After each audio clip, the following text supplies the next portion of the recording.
April 17, 2017 in Russia, during the plenary session of the 4th Media Forum of Independent Regional and Local Media, Trust and Justice, Russian President Vladimir Putin was asked who will be the first to fly to Mars, to which he replied, "The machine. Why? Because everyone is planning flights to Mars, but few people know that in today's condition, in existing spaceship, a living cell is unlikely to fly there. She's just going to be defenseless in front of hard space. Nevertheless, everything is changing and soon such opportunities will appear, but for now it's necessary to recognize that there are problems. Therefore, in the near future, research will still be carried out using technology," he explained. Any sane person immediately raised the question, what about flying to the moon? After all, human foot has repeatedly stepped on the surface of the satellite of our planet. Let's try to figure it out. It happened almost 50 years ago, on July 16, 1969, when the sensational news about the man's coming to the moon's surface flew around the Earth. NASA regularly published press releases and bulletins. Experts and astronauts gave numerous interviews. Many countries in the world scientific community participated in the technical support. Tens of thousands of people watched the UPS of Hoax rockets, and millions watched a live TV broadcast from space. On Earth's broad lunar soil, international scientific conferences were held to understand the data that came from the devices left on the moon. But years later they began to hush up about the event, and it turned out that this fact is not as unambiguous and transparent as it seemed in those distant times of cosmic romanticism. Some facts became known that don't fit into the big picture and cause deep doubts about the lunar achievements of the NASA. Already in the 1970s, that's even before the completion of the lunar program, published a brochure by James Craney, "Did Man Land on the Moon?", behind which, like an avalanche, the facts exposing the flight to the moon began to fall. For example, Bill Kaysing in the book "We Never Went to the Moon" argued that the rocket Saturn V technical fake and could never send astronauts in interplanetary flight, so in reality Apollo flew around the Earth, and the television was broadcast using unmanned aerial vehicles. Of course, part of the arguments of supporters of the lunar conspiracy find a well-founded refutation. For example, it has long been hackneyed, fluttering in the wind, the stars and stripes are just an illusion. Ripples on the surface of the canvas isn't caused by the wind, but by damped oscillations that occurred during the installation. If you look at the video, such fluctuations occur not only the flags, many other objects too long swing after they were touched by astronauts. Nevertheless, you must agree, the abundance of facts that do not fit and require refutation already speaks for itself, and suggests that with lunar flights not everything is as smooth as it is presented to us by official sources. Let's go back to 1968, the same year when on December 21, Apollo 8 went to the first manned flight to the moon after the second test of the Saturn V rocket, which turned out to be a failure. What do you think, could NASA go on such an adventure? It was then on Earth the events that are one of the keys to unraveling lunar expedition. In those days, 700 employees of the center received notifications of temporary dismissal. It took another 2 years. By January 1970, NASA had already announced 5 successful launches of manned spacecraft Apollo, and the basis of all the success was the rocket Saturn V. And at this very time, the permanent director of the center, chief designer of many missiles and space systems, chief designer of the Saturn V rocket, Werner von Braun, is dismissed and removed from the leadership of missile developments. And not temporarily, but forever. Isn't that a very interesting piece of information? As for missile itself, there are even more questions that remain unanswered. If NASA really could, in the mid-60s, to create such a powerful oxygen kerosene engine as F1, Saturn V had 5 of them, then why they were replaced by even more advanced shuttles that did not avoid explosion time after time, and require 6 times more flights, and therefore financial costs to bring an equal amount of cargo into orbit of the Earth. And why in the late 90s the American government turned to Russia with a request to sell them almost twice less powerful RD-180, also working on oxygen and kerosene. Already modern experts say that the 3-stage of Saturn V worked on kerosene, which means that the astronauts could at best only fly around the moon on a manned spacecraft and drop to the surface of the satellite, at times a reduced layout of the lunar module, but not to bring into orbit a full module. By the way, the creation of Saturn took a huge amount of money, taking into account inflation from $32 to $45 billion. Isn't this a confirmation that Saturn V was actually a flying rattle, the purpose of which was to create the impression of a super powerful carrier, allegedly able to deliver people to the moon?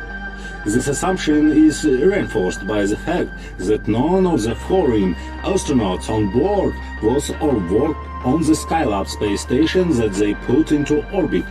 After the completion of the lunar program, the equipment wasn't used for its intended purpose. It was simply sent to the museum. From the Soviet scientists who were engaged in space developments, anybody a lot did not express thoughts about the veracity of the lunar flights, in addition to General Designan Mishin, who replaced the post of Sergei Korolev. During a live report from the start of Apollo, Mishin smoked all the time and repeated, "It's impossible. Apollo will not be able to break away from Earth's orbit and go to the moon." I think I knew what I was saying. But then the cheerful voice of the American commentator said, "Apollo came down from Earth's orbit and goes to the moon." Mishin couldn't understand anything, got up, went out, slamming the door. Meanwhile, on the morning of July 16, 1969, when Apollo 11 went to the moon, several Soviet ships banked near Cape Canaveral in the Atlantic watched the takeoff of Saturn V. However, American warship and patrol aircraft Orion tried to create electronic interference. Therefore, they tried to hide some important fact. Do not exclude the fact that Saturn V just didn't go into orbit and fell into the ocean. Just think about it. For 12 years of the program, NASA was able to 6 times out of 7 to land astronauts on the moon and bring them back. There wasn't a single misfire and no serious trouble. Owning such an incredible successful statistic, which promises a fabulous profit from the production of helium-3 on the moon, the NASA foolishly buried this project, never to return to it. What do you think is the reason?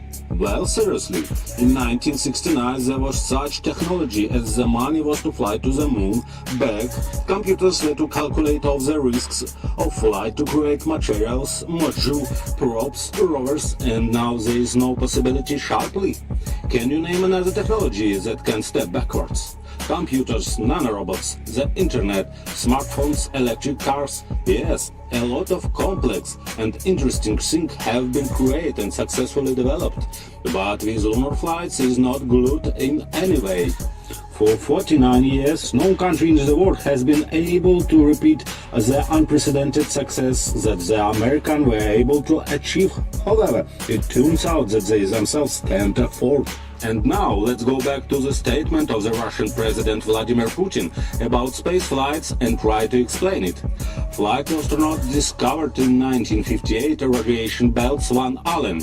On Earth, stream of deadly solar radiation for humans are restrained by the magnetosphere, and in its absence the ship would need effective radiation protection. NASA machines did not have simulators of the Earth's magnetic field. How can you send people to the moon if the day before from space returned mortally irradiated for 9 days in orbit and died of dehydration and heart attack male macaques? Radiation is one of the main obstacles in space exploration. For this reason, even today, all manned flights pass no more than 500 kilometers from the surface of our planet, where astronauts are protected by radiation belts and partially discharge atmosphere of the planet, which is still present at these heights. But the Moon, unlike the Earth, does not have its radiation belts. For this reason, and in manned spacecraft and spacesuit on the lunar surface, the astronauts had to get a lethal dose of radiation. However, they all returned to Earth alive. In fact, all that technology is capable of today in 2018 is to send robots, probes, equipment, only not living devices into space to a height above 1,000 kilometers from the Earth's surface. The health of astronauts after landing and spent 8 days in weightlessness for the first time is highly suspicious. Brave, fresh and smiling, and already without spacesuits, such astronauts appeared right after a fly before cameras of journalists, and in 15 minutes they cheerfully participated in the meeting devoted to return to the Earth. Here is a testimony of Russian professionals from a group of search and rescue of astronauts. The picture after landing is as follows. The approximated state of the astronaut is as if a man ran a 30 kilometers cross and then a few hours riding on the carousel. Disturbed coordination, disturbed vestibular apparatus, so close to landing the distant apparatus mandatory unfold a mobile hospital. Immediately upon landing, we check the astronaut's head system, pressure, pulse, the amount of oxygen in the blood. The astronauts are transported in a prone position. In other words, if the astronauts have been in Earth's orbit for at least a few days, then in the first hours after they return, they are in a state of extreme fatigue and are practically unable to move independently. Stretcher and hospital bed that they fade in the coming days. That's how real astronauts come back from Earth's orbit. By the way, none of the Apollo had toilets. Diapers were used instead. For almost 9 days it should have been 15 kilograms of natural waste for each, at least. Well, when did they have time to wash all this organic matter? Another stroke in the continuation of thing, the capsule enters the dense layers of the atmosphere at a speed many times higher than the speed of sound. All the energy of the incoming air flows tunes into head, and the temperature in the hottest place at the bottom of the device reaches several thousand degrees. Now compare, we have two lander, Russian and American lunar.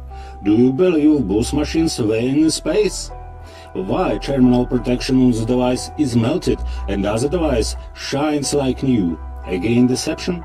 Probably capsule Apollo just dropped by parachute aircraft. Hence almost its original sparking look.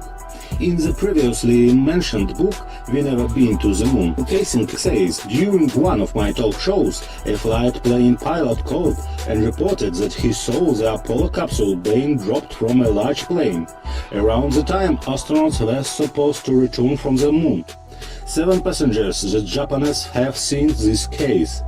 A separate word dissolves the accuracy of landing splashdown. Gagarin during landing carried away to the site for hundreds of kilometers. It's almost a day looking for the helicopters. And then hitting wasn't much closer. But precision landing American return capsule was 2 to 15 kilometers. Amazing results.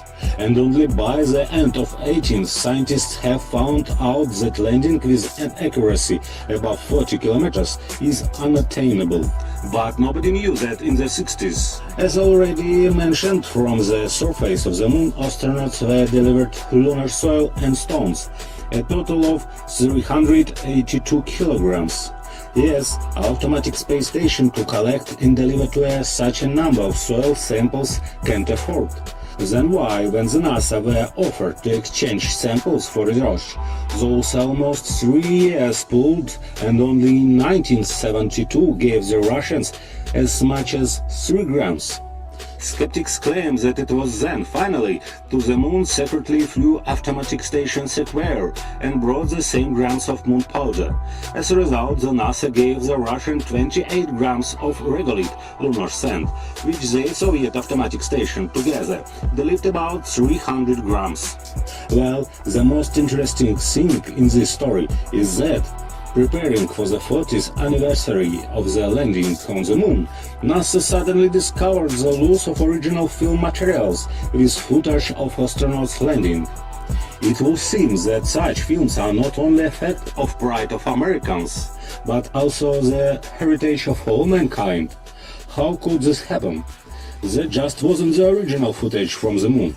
Supposedly, this proves that part of moonshots were made in the halls of Hollywood. The first Hollywood film about the moon landing was shown in 1968. This is Stanley Kubrick's 2001 Space Odyssey. It shows such things as deep space, interplanetary station, spacecraft flights, view of affairs from space, landing on the moon, movements of people in weightlessness. At the same time, all the time filming advised Kubrick best experts from NASA. The film is recognized as the best fantastic in the history of cinema. In the dry residue we have a great professional experience in creating special effects for Hollywood, a ready base for filming and editing after the 2001 Space Odyssey. Plus we have real rockets, real modules that NASA developed for its space programs. I left them to join together and get the movie 1969 about landing astronauts on the moon. Moreover, in the network you can easily find an interview with Stanley Kubrick, which he gave not long before his death, in which the director admits that by order of NASA imitated in the shooting pavilion some alleged episodes of astronauts on the moon. But there is no evil intent here. Just NASA wasn't sure that the TV program from the surface of our satellite will be of high enough quality to give viewers the idea of what the astronauts are doing there. Here the agency and re-established on Earth what was going to happen on the moon. In addition to the above, recently it became quite obvious that the surface of the moon has a pronounced brown tint, which is confirmed by a color image from Soviet and China's lunar rovers. The NASA hasn't provided a single shot of brown soil. But most importantly, no one knew that only after some 30 years there will be an all-powerful Photoshop, when with its help lunar photos added maximum brightness and contrast. Instead of the absolute black sky, in the picture appeared scenery which clearly became visible strip of light from the searchlights and shadows from the astronauts. Why did it take the deception at planetary scale, the implementation of which took enormous funds? On fraud, the United States could go to rise the self-rating in terms of liking the space race from the Soviet Union. Then why the USSR did not expose this deception? Everything is simple. It was profitable for the Soviet Union. You don't know when the supply of oil and gas from USSR to Europe began. You want more matches? Lunar Program 1961 to 1975, landing July 1969. The start of gas from the USSR to Europe 1968, plus the 1973 oil crisis. Super profits are flowing. Do you need to explain what oil and gas sales are for the USSR? It was and remains the main source of foreign exchange earnings of the USSR Russia. Now you understand that the Soviet Union received for this silence about the lunar landing. But before the current head of the Russian state, a direct question about the stay of Americans on the moon was first put in December 2012 at the conference of the President of the Russian Federation, Putin, at which everyone could ask the question to interest were asked in writing, whether Americans on the moon or not. The question wasn't had on the air, but sometime later an answer was received from Roscosmos, signed by the Chief Scientific Secretary Milovanov. Roscosmos doesn't have information confirming your point of view regarding the landing of Americans on the moon. Is this a banal answer, or Roscosmos also hides the truth? This idea is suggested by another fact. There exists a quick refutation of the words of the head of Roscosmos, Dmitry Rogozin, who offered to check whether there were Americans on the moon. He spoke about this during a visit to the Russian Space System Company on November 24 at 12:44 p.m. I quote the words of Rogozin verbatim: "We set such a task to fly to check. They were or were not. They say they were, we will check."